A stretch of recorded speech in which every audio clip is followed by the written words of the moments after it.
주예배에 나오신 여러분과 온라인으로 예배를 드리는 성도 여러분들을 주님의 이름으로 축복합니다. 하나님 뜻대로 행하고 또한 하나님께 영광 돌리며 천국에 들어가는 성도들 되시기를 축복합니다. 요절 외우도록 하겠습니다. 마태복음 7장 21절입니다. 마태복음 7장 21절 시작.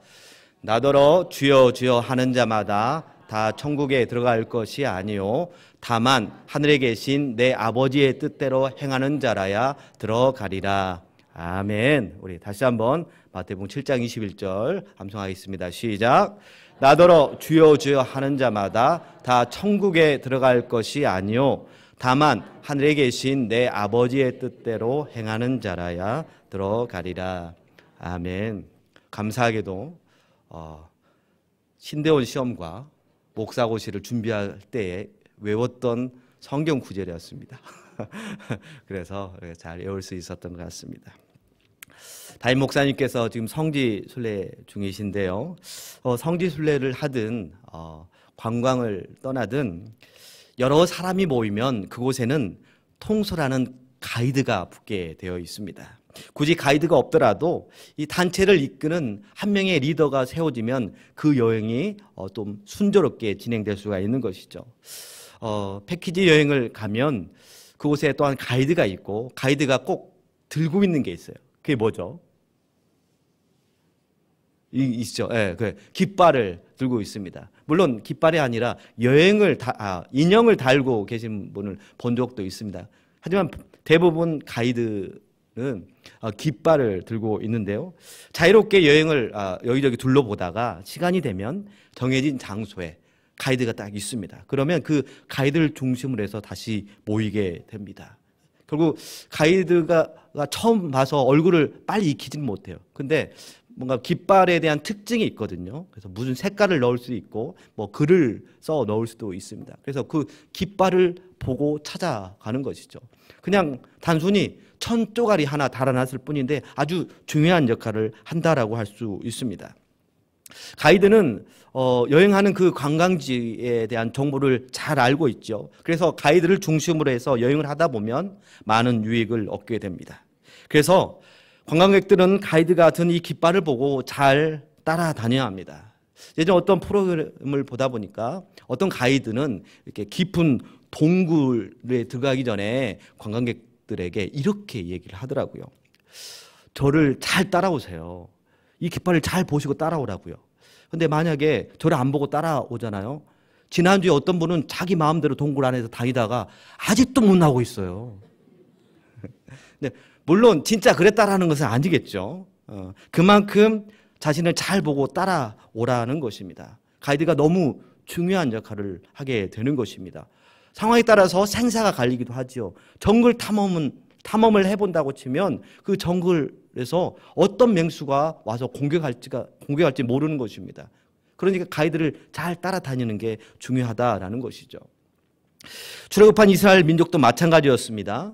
오늘 본문이 있는 민수기는 지리학적으로 볼 때 시내산에서 시작해서 모압 평지에 이르는 여정을 담고 있는데요. 이스라엘 민족은 지금껏 가보지 않은 그런 길을 가야 했습니다.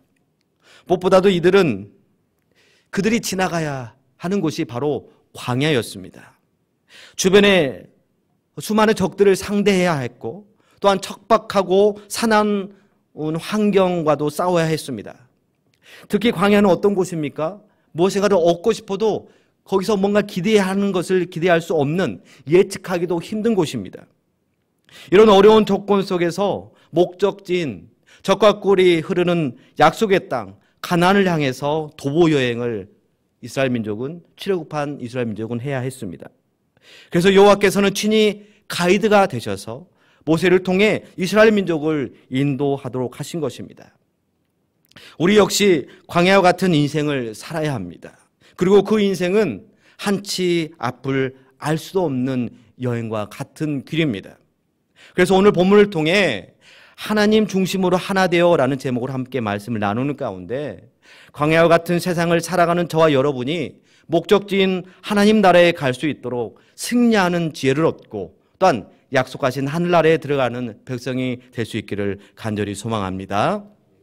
하나님 중심으로 하나 되어 첫째는 하나님 중심의 인생을 살아야 한다라는 것입니다.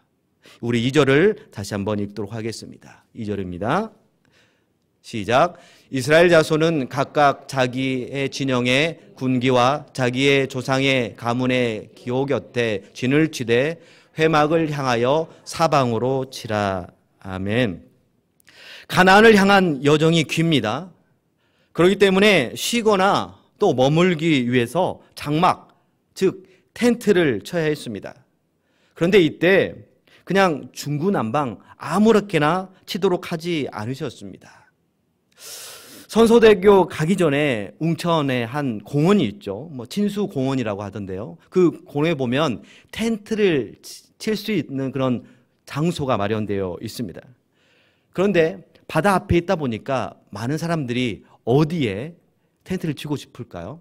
바로 바다를 바라보고 또한 바다에 가까운 곳에 텐트를 치길 원하겠죠.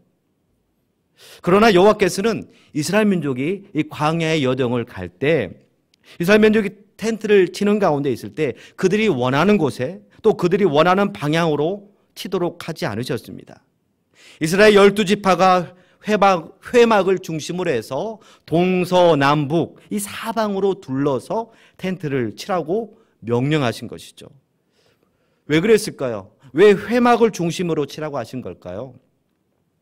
민수기 16장 42절에는 회막과 관련하여 이렇게 기록하고 있습니다. 우리 함께 읽겠습니다. 시작. 회중이 모여 모세와 아론을 칠 때에 회막을 바라본즉 구름이 회막을 덮었고 여호와의 영광이 나타났더라. 아멘. 회막은 어떤 곳입니까? 여호와의 영광이 나타난 곳이라고 전하고 있습니다. 다시 말해 여호와께서 임재하시는 곳입니다. 여호와 하나님께서는 당신의 백성과 공적으로 교제할 수 있도록 회막 가운데 임재하셨습니다. 우리가 잘 알고 있는 바대로 낮에는 회막 위에 구름 기둥으로 가운데 하나님께서 임재하여 주셨고 밤에는 구름 속 불기둥 가운데 임재하여 주셔서 이스라엘 민족과 광야의 그 여정을 함께 하셨던 것입니다. 그렇다면 하나님이 계시는 회막을 중심으로 텐트를 치라고 하신 그 이유는 무엇일까요? 하나님은 당신의 백성이 하나님 중심으로 삶의 터전이 세워지기를 바라셨던 것입니다. 사실 이는 구조적으로 볼 때 하나님의 말씀이 전달되기에도 가장 적합한 구조이기도 합니다. 사실 직선 거리로 계속 텐트를 치자고 한다면 그것은 머리 진영에서 꼬리 진영까지 하나님의 명령이 전달되려면 아주 많은 시간이 걸립니다. 그렇기 때문에 하나님이 중심에 계시고 그 주변을 백성들이 둘러서게 된다라면 그만큼 가깝게 되고 하나님의 명령이 전달되는데도 소홀할 수 있다라는 것이죠. 제가 서두에 패키지 여행을 예로 들었는데요. 가이드가 설명을 해줄 때 그 가이드를 중심으로 뺑 둘러서 듣게 됩니다. 그래야 잘 들리고 서로 소통도 잘 되기 때문입니다. 마찬가지로 죽음의 땅 광야를 성공적으로 지나기 위해서는 광야를 지으시고 광야를 다스리시는 그렇게 광야를 잘 아시는 하나님을 중심으로 장막을 치고 또 앞으로 나아가도록 하셨던 것입니다. 어느 것 하나 기대할 수 없는 광야, 어떤 위험이 있을지 모르는 광야를 지나야 하는 이스라엘 민족은 그만큼 위험에 노출되었기 때문에 하나님께서 그것을 생각하시고 이스라엘 중심 가운데 계시고 또 그 주변을 이스라엘 민족으로 하여금 둘러서 텐트를 치도록 명령하신 것입니다. 무엇보다도 이스라엘의 상황을 한번 상상해 보십시오. 광야에 있는 이스라엘 백성들은 낮에는 떼약볕과 타는 목마름에 노출되어 있습니다. 밤에 추위 또한 벗어날 수가 없습니다. 먹을 것을 구하기도 쉽지 않죠. 또한 어떤 적이 쳐들어올지 모릅니다. 독이 바짝 오른 독뱀과 전갈의 위협에 노출되어 있기도 합니다. 한치 앞을 알지 못하는 여정이라고 할 수 있는 것이죠. 그래서 막막합니다. 그래서 두렵습니다. 그래서 어려움에 처할 때 우왕좌왕할 수밖에 없는 이스라엘 민족일 수밖에 없습니다. 그런 그들에게 가나안까지는 그냥 너희들이 알아서 가라, 땅을 그렇게 쉽게 얻으려 하지 마라, 이렇게 말씀하지 않으시고 여호와 하나님께서는 그들과 함께 하셨던 것입니다. 무엇보다도 그들 중심에 계시고 그들의 중심에 계셔서 그들을 돌보시고 그들의 필요한 것들을 제공하여 주시는 분으로서 그들 가운데 역사하여 주시는 가운데 이스라엘 민족의 가이드가 되어 주신 것입니다. 무엇보다 하나님께서 이스라엘 민족을 출애굽시킨 목적이 있었습니다. 그것은 바로 이스라엘 민족을 제사장 나라, 거룩한 백성으로 세우시기 위해서입니다. 하지만 그들의 현재 모습은 그렇게 되기가 어렵습니다. 바뀌어야 할 부분이 있다라는 거죠. 그들 생각의 중심에는 애굽 노예의 사고가 짙게 덮여 있었습니다. 그들의 습관의 중심에는 우상 숭배로 점철된 애굽에서의 삶이 녹아 있었습니다. 그렇게 그들 속에 찌들어 있던 노예의 때를 벗어내야 할 필요가 있었던 것입니다. 이런 그들을 향해 그들의 중심에 있는 애굽을 하나님으로 바꿀 것을 하나님은 명령하신 것입니다. 우리의 삶도 마찬가지입니다. 시시때때로 사탄이 주는 두려움으로 우리의 마음이 채워져 있습니다. 한치 앞을 알지 못하기 때문이기도 하지만 나의 욕심 때문에 자꾸 잘못된 선택을 하기도 합니다. 그래서 이리 치이고 저리 치이며 만신창이가 되기도 합니다. 이스라엘 민족이 애굽에서 그랬던 것처럼 우리는 사는 가운데 겪게 되는 어려움으로 인해서 신음하며 살아갑니다. 이뿐 아니라 세상에서 삶이 최고의 삶인 것처럼 여기고 헛된 감상에 젖어들기도 하고 세상의 가치관에 물들어서 살기도 하는 우리입니다. 그러나 거룩한 하나님 나라의 백성으로 살기 위해서는 이러한 우리의 삶에 분명한 변화가 필요하다라는 것입니다. 그렇기 때문에 우리의 삶의 중심에 있는 세상의 가치관, 내 욕심을 버려야 합니다. 그리고 세상의 때를 벗겨내야 합니다. 그런 다음 하나님을 중심에 모신 삶을 살기를 우리 하나님은 원하고 계십니다.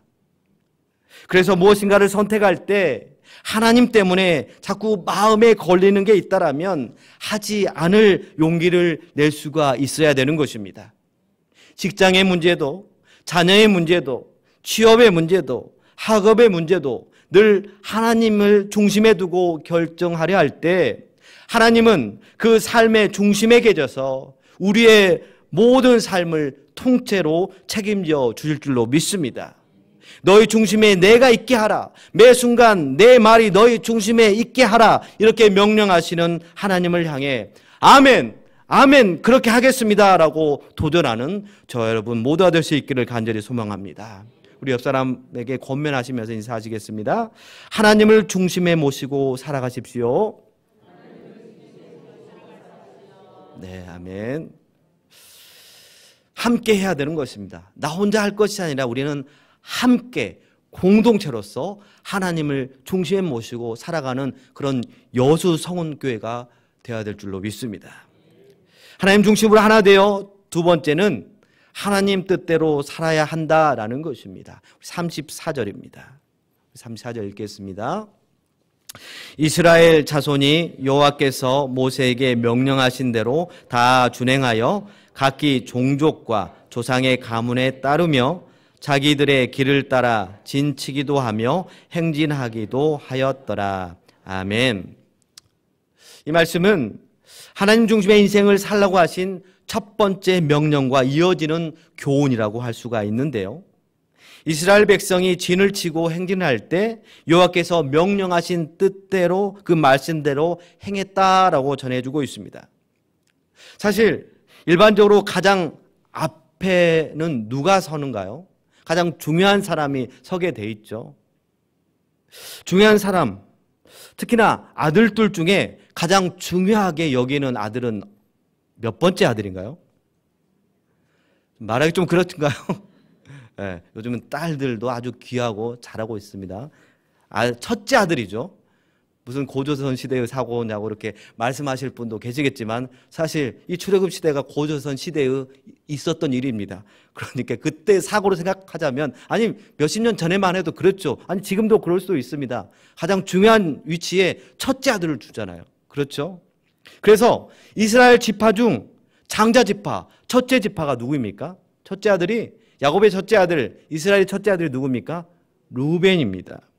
그러니까 루벤 지파가 장자 지파로서 가장 앞에 서서 형제 지파를 이끌 수 있겠다라고 우리는 상식적으로 생각할 수가 있습니다. 그러나 그렇게 하지 않았다라는 것이죠. 3절에서 가장 먼저 나온 지파는 바로 유다 지파입니다. 우리 3절 다시 한번 읽어보도록 하겠습니다. 3절입니다. 시작. 우방해 돋는 쪽에 진칠자는 그 진영별로 유다의 진영의 군기에 속한 자라. 유다 자손의 지휘관은 암미나답의 아들 나손이요. 아멘. 하나님은 유다 지파가 가장 중요한 자리인 동쪽을 차지하도록 하였습니다. 순서도 맨 앞이고 그래서 전체를 이끄는 장자의 역할을 했습니다. 18절에서 레위라임도 그렇습니다. 형 므낫세를 제치고 중심적인 역할을 하도록 명령하셨습니다. 그리고 레위 지파는 회방일을 맡았기 때문에 모든 지파의 중심에 배치되었고 오직 회막과 관련된 일에만 전념하도록 했습니다. 선두에 서는 일이든 후미에 서는 일이든 군사가 되어 싸우는 일이든 회막일을 전념하든 어떤 일이든 그 순서가 어떠하든 모든 것이 하나님의 뜻대로 이루어졌던 것입니다. 이것은 세상의 가치 기준과 달랐습니다. 첫째니까 가장 앞에 서고 그 다음에 둘째, 셋째가 서야지 이게 아니었습니다. 이처럼 하나님 나라에서 중요한 것은 얼마나 스펙이 많으냐 또 얼마나 세력을 많이 갖고 있느냐 그것이 아닙니다.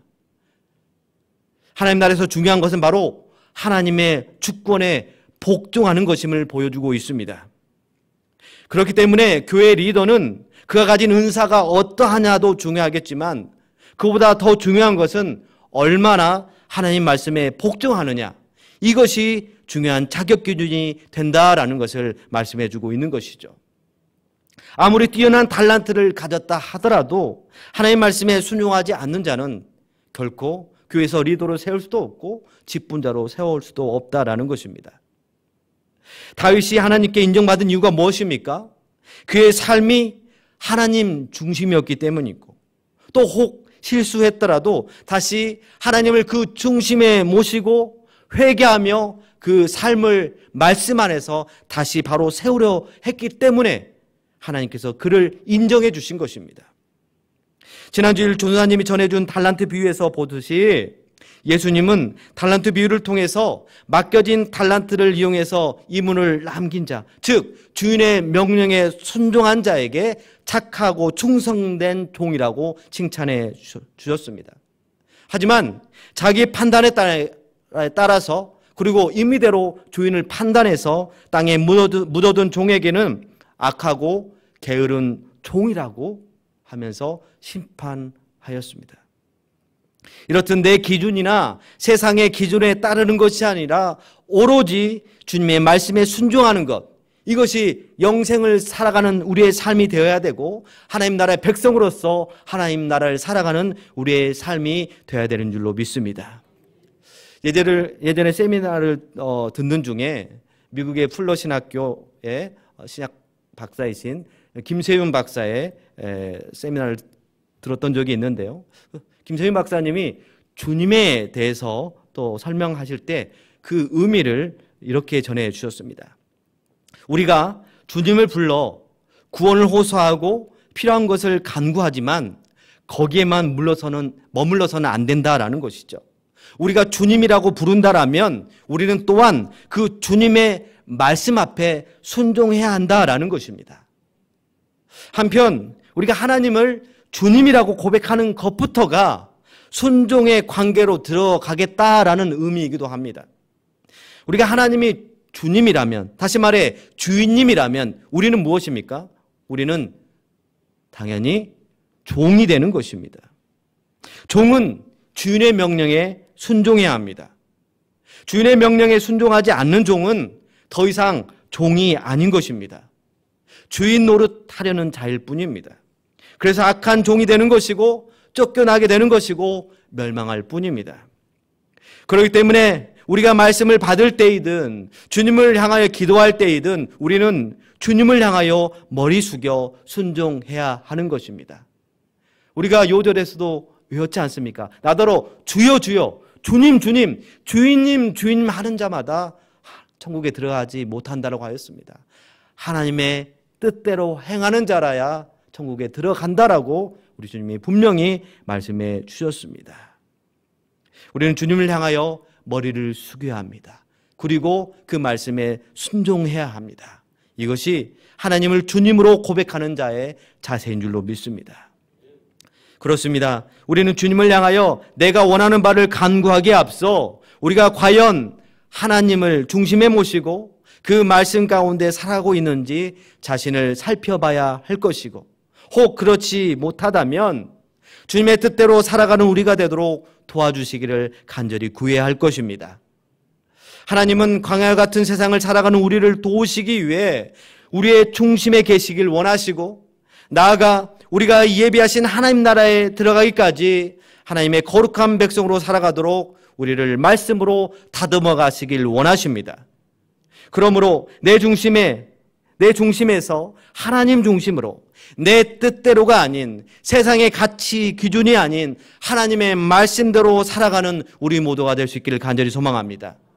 무엇보다도 하나님의 말씀에 순종한다라는 것은 거룩한 백성에게 부여된 의무라는 사실을 우리는 기억해야 합니다. 동서남북으로 둘러싼 12지파는 중앙에 회막을 수호하였습니다. 말씀드렸듯이 회막 혹은 성막은 거룩한 하나님의 임재를 상징하는 곳이고 이곳은 거룩한 곳입니다.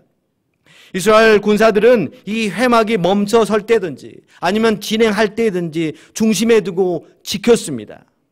32절에서 그 숫자가 나오는데요. 오늘 본문 32절을 우리 함께 읽어보도록 하겠습니다. 32절입니다. 시작. 이상은 이스라엘 자손이 그들의 조상의 가문을 따라 계수된 자니 모든 진영의 군인 곧 계수된 자의 총계는 60만 3,550명이며 아멘. 60만 3,550명이 뭘 했다고요? 중앙에 있는 회막, 하나님의 임재하신 그 회막을 지켰다라는 거예요. 수호했다라는 거예요. 아니, 계수된 군인들뿐만 아니라 가나안을 향하여 가는 모든 이스라엘 자손이 이 거룩한 회막을 수호하도록 하나님께서 명령하신 것입니다. 이것은 단지 회막, 이 텐트를 지키는 것이 아니라 거룩함을 지켜내는 일이었습니다. 하나님을 중심에 두고 거룩한 하나님의 말씀을 지켜내는 일이었던 것입니다. 이처럼 우리도 광야와 같은 인생을 살아갈 때에 수호해야 할 것은 바로 거룩한 말씀이요 거룩한 삶이라는 것입니다. 성도가 하나님 중심으로 하나님 뜻대로 살아가는 삶, 곧 거룩한 삶을 놓쳐버린다라면 성도는 더 이상 성도가 아닙니다. 그 정체성을 잃어버리게 되는 것입니다. 하나님의 백성은 거룩한 말씀에 순종하고 지켜낼 때 비로소 하나님의 백성으로서 정체성을 간직할 수 있다라는 사실을 우리는 늘 유념해야 할 것입니다. 호두과자에 호두가 없다면 어떻겠어요? 황당하겠죠.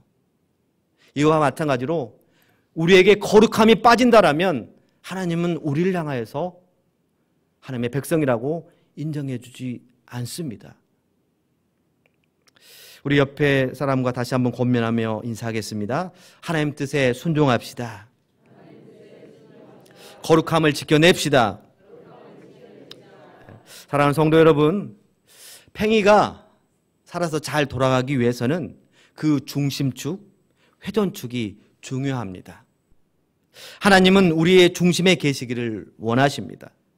그리고 우리의 삶이 하나님의 능력을 힘입어 팽이와 같이 계속해서 힘있게 거룩하게 돌아가기를 원하십니다. 그러므로 하나님의 백성으로서 광야와 같은 세상에서 승리하기 위해서 하나님 중심으로 마음을 정비하는 우리가 되어야 할 것입니다. 그런 가운데 중심에 모신 하나님과 늘 교제하며 살아가야 할 것입니다. 또한 나의 본성이 쫓는 길이 아니라 세상의 가치 기준을 쫓는 우리가 아니라 거룩한 말씀의 기준으로 살아가며 거룩함을 나타낼 수 있는 우리 모두가 될 수 있기를 간절히 소망합니다. 이것이 하나님 백성으로 살아가고 하나님 나라를 세워가는 우리의 삶이며 광야와 같은 인생을 승리로 살아가는 지혜인 줄로 믿습니다.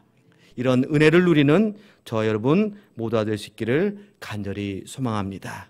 우리 말씀을 생각하시며 우리 찬양 부르도록 하겠습니다. 하나님께서는 우리의 만남을 이라는 찬양인데요. 우리